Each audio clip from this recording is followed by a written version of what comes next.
ఆదిదేవుడు మంచులింగ రూపంలో ఆవిష్కృతమై భక్తులను పులకింపజేసే అపురూప ఘట్టం అమర్నాథ్ యాత్ర.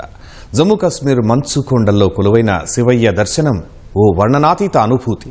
ఏడాదిలో స్వల్పకాలమే సాగే అమర్నాథ్ యాత్ర కోసం ఎప్పుడెప్పుడా అని భక్తులు ఎదురుచూస్తూ ఉంటారు. అయితే ఆ సమయం రానే వచ్చింది. భక్తుల సందర్శనార్థం మంచులింగ రూపంలో ఆ పరమేశ్వరుడు జూలై 3 నుంచి ఆగస్టు 9 వరకు దర్శనం ఇవ్వనున్నాడు.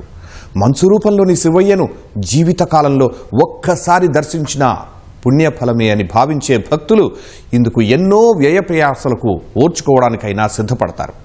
కొండలు కోనలు దాటుకుంటూ ముందుకు సాగుతూ ఉంటారు. దేశ విదేశాల నుంచి లక్షల సంఖ్యలో యాత్రకు వచ్చే భక్తులే ఇందుకు నిదర్శనం.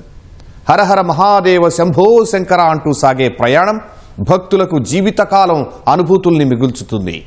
ఈ నేపథ్యంలో అమర్నాథ్ యాత్ర ప్రత్యేకతలు, భక్తుల విశ్వాసానికి కారణాలు, అక్కడి ప్రస్తుత పరిస్థితులు తదితర అంశాలను తెలిపే ప్రత్యేక కథనమే ఇది.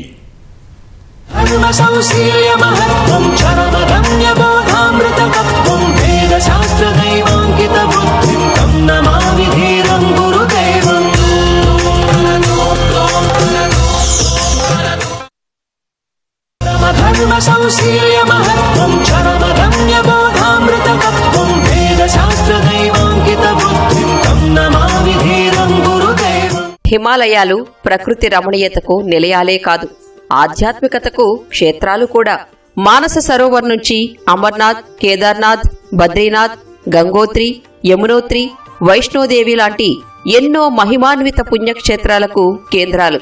అందులో ఎంతో ప్రత్యేకమైనది అమర్నాథ్ దివ్యధామం.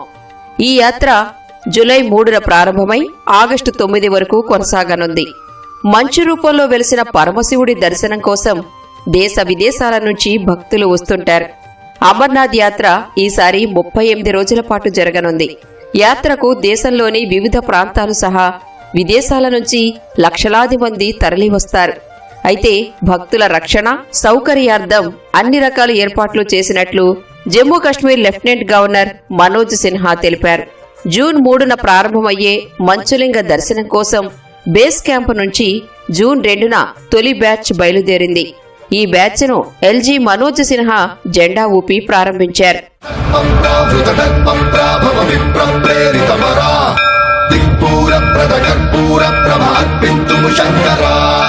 అమర్నాథ్ జమ్మూ కశ్మీర్లోని హిమాలయ పర్వతాలలో ఉన్న ఒక పవిత్ర గుహ.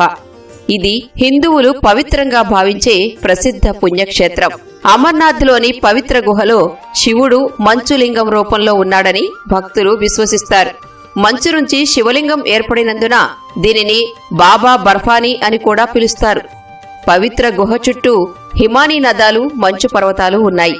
వేసవిలో కొన్ని రోజులు మినహా సంవత్సరంలో చాలా వరకు ఈ గుహ మంచుతో కప్పబడి ఉంటుంది. కొన్ని రోజులు యాత్రికుల సందర్శనార్థం తెరిచి ఉంటుంది.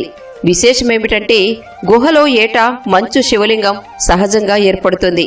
గుహ పైకప్పు పగుళ్ల నుంచి కారుతున్న నీటి బిందువుల వల్ల మంచు శివలింగంగా మారుతుంది. చంద్రుని కాంతిని బట్టి పెరుగుతూ తగ్గుతూ ఉండే ప్రపంచంలోని ఏకైక శివలింగం కూడా ఇదే. ఈ ప్రక్రియ శ్రావణ శుక్లపక్ష పౌర్ణమి నాడు పూర్తవుతుంది. ఆ తరువాత వచ్చే అమావాస్య నాటికి పరిమాణం క్రమంగా తగ్గుతుంది. ఇది ఏటా జరుగుతుంది. మంచు శివలింగాన్ని చూడటానికి ఏటా లక్షలాది మంది భక్తులు అమర్నాథ్ పవిత్ర గుహను సందర్శిస్తారు. మంచు శివలింగానికి ఎడమవైపున 2 చిన్న మంచు శివలింగాలు ఏర్పడ్డాయి. అవి తల్లి పార్వతి, గణేశుని చిహ్నాలుగా భక్తులు కొలుస్తారు.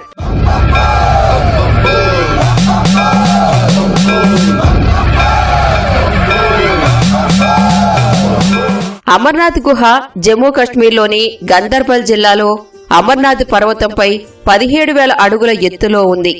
దక్షిణ కశ్మీర్లోని శ్రీనగర్కు 141 కిలోమీటర్ల దూరంలో ఉంటుంది. గుహ లిడ్డర్ వ్యాలీకి చివరిలో ఇరుకైన లోయలో ఉంది. అమర్నాథ్ గుహ పెహల్గాం నుంచి 46 కిలోమీటర్ల దూరంలో ఉంటే బాల్తాల్ నుండి 14 కిలోమీటర్ల దూరంలో ఉంటుంది. గుహ సముద్ర మట్టానికి 3,888 మీటర్ల ఎత్తులో ఉంది. కాలినడకన లేదా పోనీ అంటే గుర్రాలు, డోలీల ద్వారా చేరుకోగలుగుతారు. యాత్రికులు పెహల్గాం నుంచి 46 కిలోమీటర్లు లేదా బాల్తాల్ నుంచి 14 కిలోమీటర్ల దూరంలో ఉన్న ఏటవాలు వంకర పర్వత మార్గం గుండా ట్రెక్కింగ్ ద్వారా అమర్నాథ్ చేరుకుంటారు. అమర్నాథ్కు పెహల్గాం నుంచి ప్రారంభమయ్యే దారి 46 కిలోమీటర్లు. ఈ మార్గంలో ప్రయాణించడానికి 5 రోజులు పడుతుంది. రెండోదైన బాల్తాల్ మార్గం నుంచి గుహ దూరం 14 నుంచి 16 కిలోమీటర్లు ఉంటుంది. కానీ నిటారుగా ఉన్నందున అందరికీ అక్కడికి చేరుకోవడం సాధ్యం కాదు. అయితే ఈ మార్గం గుండా ప్రయాణం 1-2 రోజులు మాత్రమే పడుతుంది.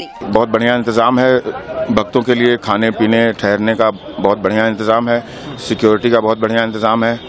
हम जम्मू में भी गए थे, जम्मू में भी हमने अपना रजिस्ट्रेशन कराया, वहाँ भी बहुत बढ़िया इंतजाम था और हम सरकार का बहुत बहुत धन्यवाद करते हैं कि इतना बढ़िया इंतजाम हम शिव भक्तों के लिए किया है सरकार ने। बहुत खुश हैं हम लोग, लगभग 16 लोग एक साथ ट्रैवल कर रहे हैं और पहली बार मेरा जाना हो रहा है महादेव से दर्शन करने के लिए और मैं सरकार का और बाकी जितने लोग यहाँ पे व्यवस्थापक हैं उनका बहुत बहुत धन्यवाद करना चाहता हूँ। భక్తులు అపార విశ్వాసం కలిగిన అమర్నాథ్ నిర్వహణకు 2000వ సంవత్సరంలో జమ్మూ కశ్మీర్లోని ఫరూక్ అబ్దుల్లా ప్రభుత్వం గవర్నర్ నేతృత్వంలో శ్రీ అమర్నాథ్ పుణ్యక్షేత్రం బోర్డును ఏర్పాటు చేసింది. అయితే అంతకుముందు బోటా మాలిక్ బంధువులు, దశనమి అఖారా పండితులు, పూజారి సభా మట్టన్ మందిరానికి సంప్రదాయ పోషకులుగా వ్యవహరించేవారు. సాధారణంగా అమర్నాథ్ యాత్ర జూలై-ఆగస్టు నెలల్లో జరుగుతుంది. మొదట్లో 15 రోజులు, ఆ తర్వాత 2 నెలలు నిర్వహించేవారు. అనంతరం ఏర్పడిన పరిస్థితుల కారణంగా 40 రోజుల పాటు యాత్ర కొనసాగుతోంది. ఇదే క్రమంలో కొన్నేళ్లుగా అమర్నాథ్ యాత్రికుల సంఖ్య పెరుగుతూ వస్తోంది. 1990లో వేల సంఖ్యలో వచ్చే భక్తులు కొన్ని సంవత్సరాల తరువాత లక్షల సంఖ్యలో రావడం ప్రారంభమైంది. అలా 2011లో రికార్డు స్థాయిలో 6.34 లక్షల మంది యాత్రికులు అమర్నాథ్ను సందర్శించుకున్నారు. 2025 ఏడాదికి గాను जून 2 नाटिकी 3.31 लक्षल मंदी रजिस्टर చేసుకున్నారు। जी हमारा तो सौभाग्य रहा है कि आज जो जितने भी श्रद्धालु पहले जत्थे में जा रहे हैं श्री अमरनाथ जी यात्रा में अपना हिस्सा ले रहे हैं, उनको रवाना करने का जो हमें मौका मिला है, हम तो अपना बहुत सौभाग्य समझते हैं कि इनकी यात्रा में हम एक हिस्सा बन सके और हमें उम्मीद है कि इनकी जो यात्रा है वो सफलतापूर्वक होगी और सुखद होगी।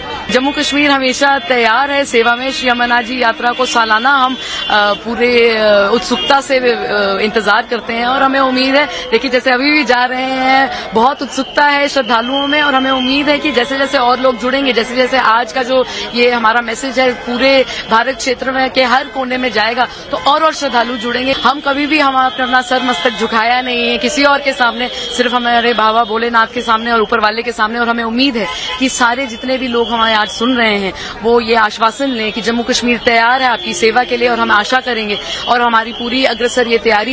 ఇతర పుణ్యక్షేత్రాలకు వెళ్లినట్లుగా అమర్నాథ్ కు అప్పటికప్పుడు అనుకుని వెళ్లే అవకాశం లేదు. ముందుగా రిజిస్ట్రేషన్ చేయించుకోవాలి. ప్రతికూల వాతావరణం, భౌగోళిక పరిస్థితుల నేపథ్యంలో పూర్తి ఆరోగ్యంగా ఉన్నవారే దీనికి అర్హులు. యాత్ర చేయాలని భావించేవారు తప్పనిసరిగా ఆరోగ్య ధృవీకరణ పత్రం తీసుకురావాలనే నిబంధనను అమర్నాథ్ ష్రైన్ బోర్డు అమలు చేస్తుంది. యాత్రకు వెళ్లేవారు చలి, వాన నుంచి రక్షణ కోసం మంకీ క్యాప్లు, స్వెట్టర్లు, చేతికి గ్లౌజులు, కాళ్లకు షూ తీసుకువెళ్లాల్సి ఉంటుంది. కొంత దూరం మంచుకొండల మీదే నడవాలి.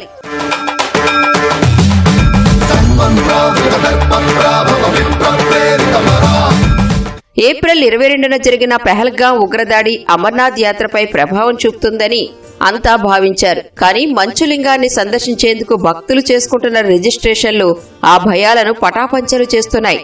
ఈ నేపథ్యంలోనే భక్తుల రక్షణకు పెద్దపీట వేసేలా లెఫ్టినెంట్ గవర్నర్ నేతృత్వంలో పూర్తిస్థాయి భద్రతా ఏర్పాట్లు చేశారు.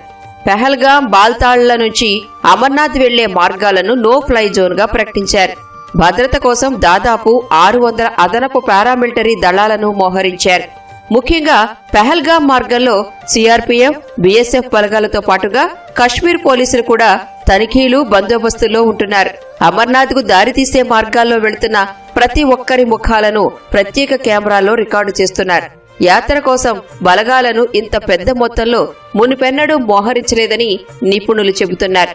యాత్ర సజావుగా సాగేందుకు ఆరోగ్యం, నీటి సరఫరా, విద్యుత్ వంటి కీలక విభాగాల నుంచి వందలాది మంది జమ్మూ కశ్మీర్ ఉద్యోగులు విధుల్లో ఉన్నారు.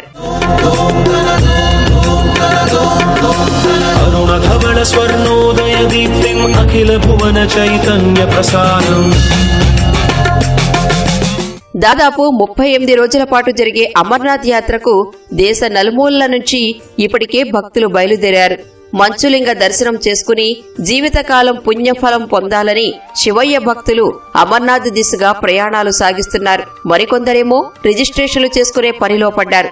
ఏదేమైనా అమర్నాథ్కు వెళ్లే ప్రతి ఒక్క భక్తులు ఎన్నో మధురానుభూతులతో యాత్రను పూర్తి చేసుకుని క్షేమంగా రావాలని కోరుకుందాం. కాలగమన సత్కారణ ధీరం తం నమామి గ్రహనాయక